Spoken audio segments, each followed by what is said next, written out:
What happens when a successful CEO goes undercover, only to be mistreated in his own store? It was a Saturday morning just past 10 a.m. when Terence Hall adjusted the brim of his cap in the rearview mirror. The reflection staring back at him wasn't the polished CEO of a booming retail empire, but an average man in plain clothes. Gone were the custom suits, replaced by a hoodie and jeans. Today wasn't about profits or strategy meetings. It was about blending in, entering his own business unnoticed, and experiencing it from the perspective of a regular customer. Terence had always emphasized human connection. His brand had grown on the belief that everyone, no matter their race or background, deserved respect and attention. But lately, murmurs of complaints had reached his ears, talk of rude behavior, bias, and customer neglect. He needed to get to the bottom of it, not as the executive, but as someone on the ground. The store he chose to visit was located just outside Dallas, Texas, nestled in a busy shopping plaza. It wasn't the company's crown jewel, nor its most profitable branch, but it held sentimental value. It was his first venture beyond his home state. He had visited often in the early days, but now, after years had passed, he wondered, had the warmth and inclusivity he once envisioned survived? As he parked his vehicle, a wave of nerves mixed with anticipation swept over him. This was a bold move, removing the armor of his title to discover if the company's culture still reflected his values. Whatever truth he uncovered, pleasant or not, he owed it to himself and every person who walked through those doors. What Terence didn't expect, however, was that this undercover mission would lead to a moment that would shake his perception of his own business to the core. He stepped out into the busy parking lot, sunlight bouncing off nearby windshields. Adjusting the strap on his worn canvas bag, he looked like any ordinary shopper. The store's logo beamed down from the building front, evoking pride as he approached. This was his brainchild, a dream turned into reality. But pride quickly gave way to focus as he crossed through the automatic doors, welcomed by a blast of cold air. Inside, the store buzzed with life. Carts filled with goods, children laughing in the toy aisle, and staff in uniform moving purposefully. To a casual observer, everything seemed in order, but Terence wasn't here for a surface-level inspection. He was here to look closer. He stopped near a vibrant kitchen display, eyes scanning the scene. A young woman in uniform was explaining features to a customer, while another employee tidied shelves with robotic efficiency. Toward the back, a younger man lounged behind the electronics counter, glued to his phone. Terence decided to head his way. Walking slowly, he played the part of a browsing shopper. He picked up a pair of headphones, studying them like he was debating a purchase. It was a simple test. Would the employee notice? Smile? Offer help? But nothing happened. The young man barely glanced up from his phone. No greeting, no acknowledgement. Terence lingered, giving him every chance to interact. Still, he was ignored. An uneasy feeling formed in his gut. But he didn't want to judge too quickly. Maybe the guy was distracted. Moving on, he continued observing. In the home goods section, he noticed an elderly woman looking around for help. Before Terence could approach, another staff member arrived, warm and attentive. The woman's face relaxed as they talked, a clear difference from his earlier experience. Terence circled back to the electronics section, ready to give the first employee another opportunity. This time, he placed a box set of Bluetooth speakers directly on the counter, an obvious cue for engagement. Finally, the young man looked up, his face blank. "Can I help you?" he asked flatly, the lack of interest unmistakable. Terence smiled politely, hoping to shift the energy. "Yeah, could you tell me if these are good for outdoor use?" The employee barely glanced at the box before shrugging. "I don't know." "Probably," he said, eyes drifting back to his phone. Terence, surprised, tried again. "Could you maybe check? I'd like to be sure." With a dramatic sigh, the worker flipped the box over lazily. "Says they're weatherproof," he muttered, handing it back without further detail. Frustration began to rise, but Terence kept his tone even. "Do you know if they work with most devices?" The employee rolled his eyes. "Look, man, it's all right there on the box. You can read it yourself, or pick something else. Doesn't matter to me." The silence that followed was heavy. Terence stood still, the tension creeping in. This wasn't just neglect, it was blatant disregard. He looked around the store and saw the shoppers being treated with genuine care and engagement. A white couple near the front was receiving detailed, friendly help. The same young man who had earlier been so helpful to the elderly woman now acted as if Terence didn't even exist. Still composed, Terence decided to test the situation further. "You seem busy," he said, keeping his tone neutral. "Is there someone else I could speak to?" The employee sneered slightly, lips curling in thin contempt. "I don't think anyone's available. Just figure it out, okay?" The word struck Terence harder than he expected. He wasn't angry, at least not yet. What he felt was a deeper disappointment. This wasn't simply poor customer service. It hinted at something much more troubling. If this is how the employee treated someone he assumed was just another shopper, how many others had experienced the same coldness? Before Terence could respond, the employee turned away, phone in hand, and wandered toward the back of the store. Terence stood there for a moment, still holding the speakers. A part of him considered leaving right then, but he quickly dismissed the idea. He wasn't finished. Not yet. What he didn't know was that this moment of blatant disregard was only the beginning. It would soon expose far more disturbing truths about the culture within his business. Placing the speaker box back on the shelf, Terence's thoughts raced. That interaction had crossed a line, not just unprofessional, but personal. He decided to walk the store a bit longer, watching how other staff members treated customers. Was this just a one-off issue? Or was it part of a wider pattern? In the clothing section, he came across a young Latina employee neatly folding shirts. She looked up and offered him a warm, sincere smile. "Let me know if you need any help," she said cheerfully. The difference was immediate and striking. Terence lingered nearby, pretending to browse. He watched her help an elderly man find his size, even suggesting a matching tie. The man thanked her warmly, clearly grateful for the care. That exchange gave Terence a glimmer of hope. Maybe not everything in the store was broken. But as he headed toward the home goods aisle, a quiet conversation stopped him cold. Two younger employees, leaning casually against a shelf, were speaking in hushed tones. "That guy over there," one of them said, jerking his chin subtly in Terence's direction. "He's probably just browsing. Guys like him don't buy anything expensive."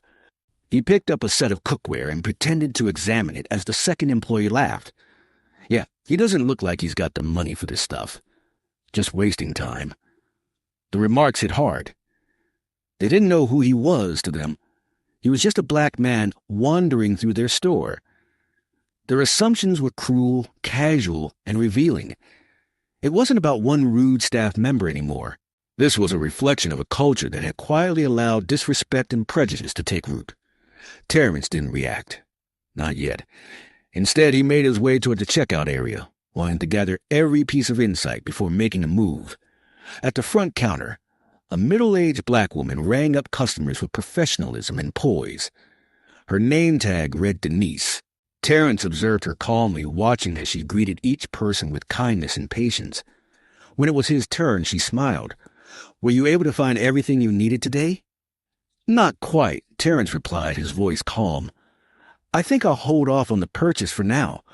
Her expression shifted briefly but warmly.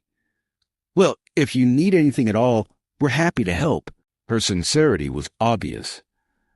For a moment, Terence felt a bit lighter. This, at least, was the kind of service his company should be known for. But it also pointed out the inconsistency. Why were some employees compassionate and others hostile? What was causing this disconnect? As he walked out of the store, a heavy feeling settled over him. Something deeper was broken, and he was ready to face it. Back in his car, the afternoon sun blazed through the windows. Terence sat gripping the wheel, staring at the storefront bearing the logo he had built his reputation on. The brand he had created to stand for fairness, opportunity, and respect now seemed hollow in the wake of what he had just experienced. The rudeness of the electronics clerk still echoed in his mind, but the quiet racism in the home goods aisle had cut the deepest. These weren't isolated incidents. They were symptoms of a systemic issue, one that had slipped under his radar as his company grew. He thought back to when it all began, when he personally trained every team leader and interviewed every hire. He had once taught them that every customer should be treated like family no matter what. But as expansion took hold, those personal touches had faded. He had delegated, maybe too much. Had his managers been nurturing the right environment, or were they turning away from subtle prejudice and poor attitudes? Had he prepared his employees to be inclusive, to serve with dignity? Terence sighed deeply. Denise, the kind cashier, was a beacon of what his brand should represent. But she was being overshadowed by teammates who clearly didn't share the same values. This wasn't about one bad visit. This was a wake-up call.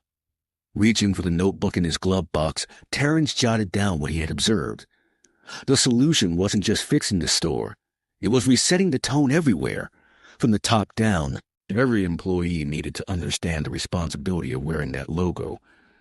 But before he could change anything, there was one final step he needed to take. One that would reveal the full scope of the problem and test the integrity of those at the core of it. Terence stepped out of the car again, his mind sharp with purpose. He wasn't here to make a scene or call anyone out publicly. This wasn't about his ego. It was about saving the heart of the company he had poured his life into. This was no longer about one bad interaction. It was about confronting a culture that had veered off course. Terence made his way to the customer service counter and asked to speak with the store manager. After a brief wait, a man in his late 40s approached. His name tag read Brian, and he carried himself with professionalism, though there was a hint of caution in his expression. "How can I assist you today?" he asked. Terence extended his hand. "Terence Hall," he said, watching recognition flicker in Brian's eyes. "I'm the owner of this store." Brian's composure cracked for a moment before he regained it. "Mr. Hall, what an honor." "If we had known you were coming," Terence raised a hand to stop him. "That's exactly the point, Brian. You weren't supposed to know. I came in as a regular customer to see how things are actually operating. And what I saw, it wasn't good." Color rose in Brian's face. "I'm sorry to hear that. Could you tell me what happened?" Terence calmly detailed his experience, the dismissive behavior from the electronics employee, the discriminatory remarks overheard in their home goods, and the inconsistent treatment of customers. He spoke without anger, but each word was filled with quiet disappointment. "This isn't just about one employee with a bad attitude," he said. "It's about a work environment that tolerates this kind of behavior. I built this company on the belief that every customer matters, regardless of who they are. What I witnessed today, it was the opposite." Brian shifted uncomfortably. "I wasn't aware this was happening. I've always tried to ensure the team follows our core values."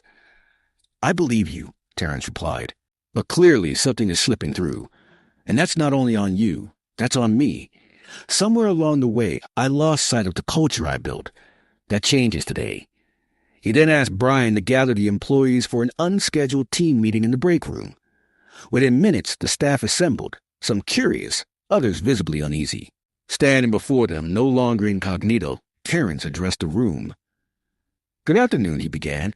"For those of you who don't know me, I'm Terence Hall, the founder and CEO of this company. Today, I came here in disguise, to observe, to listen, and to understand what our stores really feel like for the average customer." The room went still. His words hung heavy in the air. "I saw both the best and the worst today," he continued. "Some of you showed kindness and professionalism, the exact values this company was built on. But others fell far short. And that failure isn't just on you. It's on me for not protecting the culture we promised to uphold." He turned his attention to the electronics employee, who now looked pale and uneasy. "You brushed me off, ignored me, made it clear I didn't matter. That's not okay." He paused, scanning the room. "What's worse, 2 employees assumed who I was and what I could afford, based only on how I looked." A tense silence followed. Terence kept his tone firm but fair. "I'm not here to shame anyone. I'm here to make it right. Because if we don't treat every customer with dignity, we've already failed. And I refuse to let that happen." The shift in the room was palpable, shock, discomfort, and then quiet reflection. Terence waited, then continued. "Here's what's going to happen moving forward," he said, voice steady but resolute. "This isn't about blame. It's about responsibility and improvement. Each one of us, including me, must recommit to the values this business stands for." He turned to Brian. "First, we're rolling out mandatory training on unconscious bias and customer service, not just here, but in every store. Respect isn't optional. It has to be taught, reinforced, and expected." Brian gave a serious nod. "Understood, Mr. Hall. I'll make sure it's implemented." Terence addressed the team again. Second, I'll be visiting more stores personally and unannounced, not to catch people off guard, but to stay connected to the reality of our operations. There were nervous glances, but also a few understanding looks. Denise, the kind cashier, nodded faintly, and finally Terence said, his tone softening, I want to hear from all of you. If there are problems, leadership issues, unfair treatment, or policy gaps, I need to know. My door is open, and for those who aren't comfortable speaking directly, we'll create anonymous ways for you to share your concerns. As his message sank in, the tension began to ease slightly. I started this company because I believed we could be different, better, a place where every person, staff, or customer feels seen and respected. Somewhere along the road, we lost a bit of that, but I'm not giving up. I know we can be better, and I'm asking each of you to help make that happen. When the meeting ended, Terence approached Denise. Thank you for being a bright spot today, he said with a genuine smile. Your kindness reminded me why I started this company in the first place. Denise smiled back. Thank you, Mr. Hall. I just try to treat people the way I'd want to be treated. Walking out of the store for the second time that day, Terence felt drained, but also hopeful. The path ahead would require work, but it was necessary. He had been confronted with hard truths, and now it was up to him to respond. Driving away, Terence felt a renewed sense of purpose. He understood now. Real change begins with the courage to face what's broken. And every movement toward progress starts with someone willing to take that first difficult step. If this story struck a chord with you, remember, small actions make big differences. Treat everyone with respect. Speak out against injustice. And never stop working toward a fairer world. Speech balloon like this story? Subscribe for more real-world lessons and leadership journeys.